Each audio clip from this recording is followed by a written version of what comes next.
رمضان کا مہینہ بڑی برکتوں کا مہینہ ہے۔ رمضان مبارک کے مہینے میں ہر مسلمان روزے رکھتا ہے، نماز پڑھتا ہے اور اللہ کی عبادت کرتا ہے۔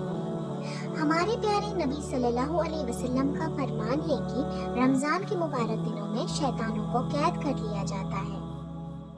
رمضان کے دنوں میں توبہ کا دروازہ کھول دیا جاتا ہے۔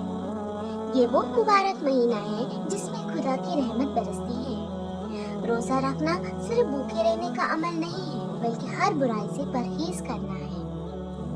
اس مبارک مہینے میں اللہ کی راہ میں خرچ کرنا اللہ کو بہت پسند ہے، جیسے زکوٰۃ دینا اور غریبوں کی مدد کرنا۔ رمضان میں سارے مسلمان ایک ساتھ مل کر سحری کرتے ہیں اور پھر شام کے وقت ایک ساتھ دسترخوان پر روزہ افطار کرتے ہیں۔ ہر مسلمان کے لیے رمضان کے تئیں روزہ رکھنا فرض ہے۔ حدیث شریف میں آیا ہے کہ رمضان کے مبارک مہینے میں دوزخ کی آگ کو بجھا دیا جاتا ہے۔